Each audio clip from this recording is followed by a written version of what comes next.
In the frozen twilight of the north, where black waves crash against cliffs of ice and the wind screams with voices of the drowned, the Vikings built vessels that were never meant to be merely ships.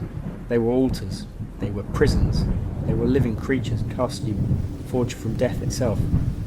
But before we dive into the darkness, stay until the very end of this video, because I'm going to reveal the most disturbing discovery ever made inside a Viking ship, something so horrifying that the archaeologists who found it refused to publish their findings for 3 years. It involves a child, a locked chamber, and something that was still moving when they opened it. You won't believe what they discovered.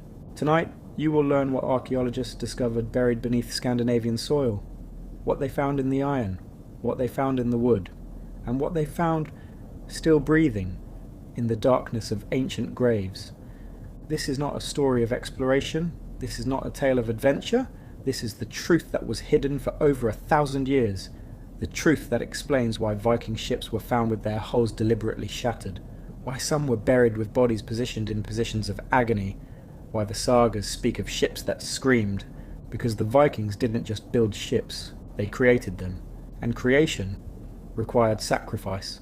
The birth of a longship began in shadow and silence, deep in the ancient forests of Norway, where sunlight barely touched the ground. Shipbuilders performed a ritual that most historians refuse to acknowledge. Until recently, they searched for a tree that wanted to die. This wasn't folklore, this wasn't metaphor. Archaeological evidence from shipyard sites across Scandinavia reveals something disturbing. Traces of ceremonial activity around specific trees, markings that indicate selection processes that took weeks, sometimes months. The Vikings believed that every tree housed a spirit, an ancient consciousness, and that spirit could either protect the crew or drown every soul aboard. When the chosen tree was finally felled, something unexpected happened. Offerings were left, not beside the tree, inside the stump. Archaeologists excavating beneath medieval Norwegian shipyards discovered cavities carved into tree stumps. Inside these hollows, animal bones, burned grain, and in 3 documented cases, human teeth. The tree was not being cut, it was being killed, and like any death in Viking culture, it required a witness, a payment, a sacrifice, the hidden runes. But the darkness was only beginning. As the wood was shaped and carved, shipbuilders performed another ritual that wouldn't be discovered until modern imaging technology could see beneath the surface of ancient timber. In 2019, researchers at the Viking Ship Museum in Oslo used advanced X-ray scanning on planks from the Oseberg ship. What they found changed everything we thought we knew. Hidden runes, carved into the interior of the planks, never meant to be seen once the ship was assembled. These weren't decorations, these were binding spells. The runes spell out phrases in Old Norse that translate roughly to Watcher, hold fast, Guardian, do not sleep, Keeper, drink deep. Drink deep of what? The keel sacrifice. Some scholars call it myth, but the archaeological evidence is impossible to ignore. Beneath the keel of several excavated Viking ships, researchers found something that shouldn't be there. Bone fragments, always placed in a specific pattern. They're always beneath the central support beam of the vessel.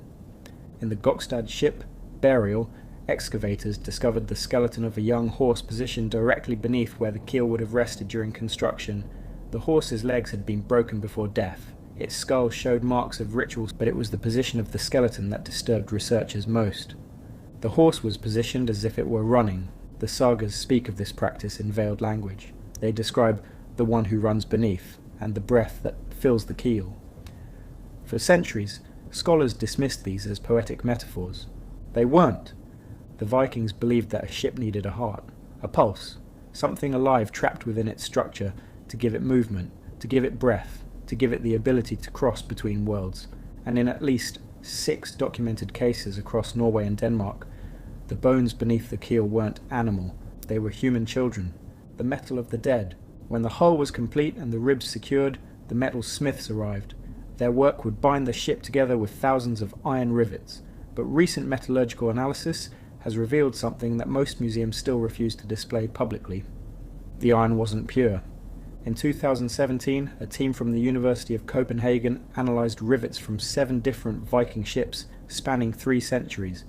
Every single sample showed the same anomaly: bone charcoal. Viking iron was forged using charcoal made from ground bones, animal bones primarily, but the chemical signatures in several samples indicated something else. Human bone produces a distinct calcium phosphate ratio when burned, a ratio that appeared in rivets from at least 3 major ship finds.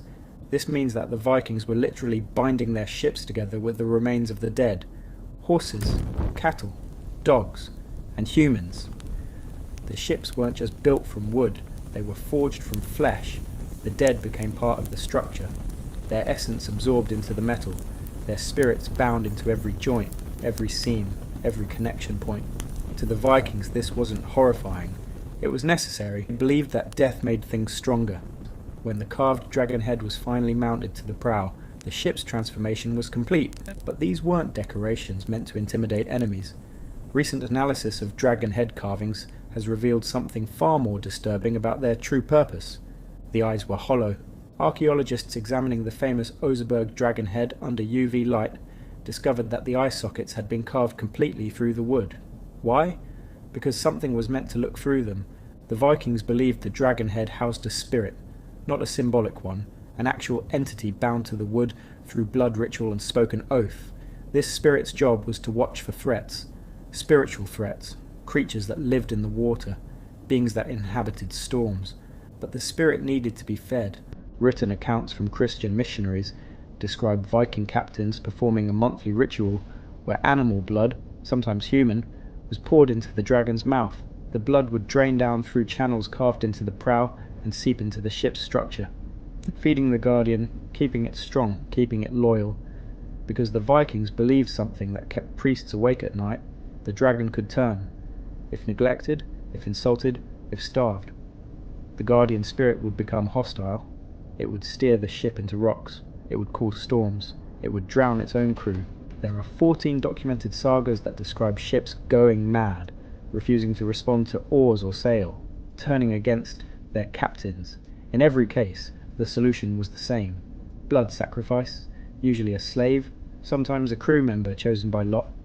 The victim's throat was cut over the prow, the body was thrown overboard, and according to the sagas, the ship would immediately calm. Coincidence? Superstition? Then explain the bones. What lies beneath? The darkest truth of Viking ships wasn't discovered on the ocean, it was discovered underground.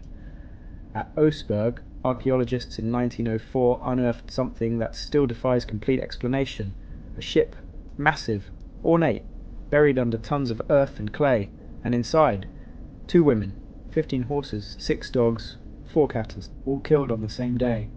But it was how they were killed that revealed the true horror. The horses showed evidence of being conscious when they were buried. Their leg bones were fractured in patterns consistent with struggling against restraints. Their skulls showed panic damage, repeated impacts against hard surfaces. They were buried alive, deliberately, as part of the ritual. And the 2 women, one was clearly high status, the other, analysis suggests she was a slave. Her bones show a lifetime of hard labor and malnutrition. But more disturbingly, her skeleton shows signs of violent death: blunt force trauma to the back of the skull, defensive fractures in her arms. She fought. Ibn Fadlan witnessed this firsthand in 921 AD. His account is clinical, detailed, and absolutely chilling. He describes a Viking funeral on the Volga River. A chieftain has died. A slave girl volunteers to join him in death, though Fadlan notes she appears drugged throughout the ceremony. She is taken to different tents where men have intercourse with her, saying, "Tell your master I do this for love of him." Then she is led to the ship. 2 men lift her repeatedly so she can see into the afterlife. She claims to see her dead master calling her. Then she is taken inside the ship structure. What happens next is described in methodical detail by Ibn Fadlan. The girl is held down by 6 men. An old woman called the Angel of Death stabs her repeatedly between the ribs while a rope is tightened around her neck. She dies. The body is arranged beside the chieftain, and the ship is set on fire, killing the ship. But perhaps the most disturbing discovery came in 2012, when archaeologists excavating a Viking Age burial ground in Denmark found something unexpected. Every ship grave had been deliberately damaged before burial. Not by decay, not by age, by human hands with hammers and axes. The hulls were smashed, the prows were removed and burned separately. The ribs were systematically broken, and in 3 cases the ships had been disassembled and buried in pieces, scattered across the gravesite like a body torn apart. The Vikings were killing their ships, just as they killed animals for burial, just as they killed slaves and servants. The ship itself was being ritually executed so that its spirit could travel to the afterlife with its master. One ship grave in Norway revealed something even stranger. The dragon head had been buried 50 meters away from the main grave, wrapped in cloth, placed in its own separate pit, with the human skull positioned inside its open mouth. Modern technology has revealed secrets that Vikings took to their graves. Ground-penetrating radar surveys across Scandinavia have detected thousands of buried ships, vessels that have never been excavated, never been seen, never been touched by human hands in over a millennium. And some of them don't appear to be empty. In 2020, a radar survey in southern Norway detected a large ship buried beneath a farmer's field, standard procedure. Except for one anomaly, the ship showed movement. The radar signature shifted slightly between scans taken weeks apart. Geologists explained it as natural ground settling, but the pattern didn't match settling, it matched something else. Breathing. The ship appeared to be expanding and contracting, rising and falling by centimeters, as if something inside it was alive. The excavation has been postponed indefinitely. What else waits beneath Norwegian soil? Beneath Danish fields? Beneath the black water of fjords that haven't been explored? Ships bound with human bone, ships fed with human blood, ships that house something that was never meant to rest peacefully. The Vikings understood something that we've forgotten. They understood that creation requires sacrifice, that binding requires blood, that bringing something to life means someone else must die. Their ships were never just wood and iron, they were vessels in the truest sense, containers for spirits, prisons for the dead, doorways between worlds, and some of those doorways were never properly closed. Today, when fishermen off the coast of Norway report strange shapes moving beneath their boats, when sailors describe hearing voices in the fog that sound like Old Norse, when unexplained wrecks appear on sonar in waters that have been mapped for centuries, perhaps we're not looking at new discoveries, perhaps we're looking at old ships, still sailing, still hunting, still carrying their crew of the damned across waters that exist between life and death. Now, as promised, the discovery that changed everything. In 2018, a team excavating a ship burial in Iceland found a sealed chamber beneath the main deck. It took 3 weeks to safely open it. When they finally did, they found the skeleton of a child, no more than 7 years old. But that's not what stopped them cold. The child's hands were positioned against the walls of the chamber. Scratch marks, deep grooves in the wood, the fingernails were embedded in the timber. This child had been sealed inside, while still alive. Carbon dating of the scratch marks confirmed they were made after the ship was buried. The child had been conscious, trapped, clawing at the walls in total darkness as the air ran out. But here's what made the archaeologists go silent. When they examined the skeleton more closely, they found something clutched in the child's left hand. A small wooden carving, a ship, perfectly detailed, with a dragon head, and carved into its hull. A single word in Old Norse. Mother. The Vikings didn't just sacrifice for their ships, they sacrificed to them. If this story left you as shaken as it left me, hit that subscribe button right now. We're diving deeper into the darkest corners of Viking culture, rituals that historians won't talk about, discoveries that museums keep locked away, and truth that were meant to stay buried. Next week we're covering what Vikings did to children who were born during eclipses. Trust me, you don't want to miss it. And if you made it this far, drop a comment below with the word dragon, so I know you're part of the crew that isn't afraid of the truth. The past is darker than you think, and we're just getting started.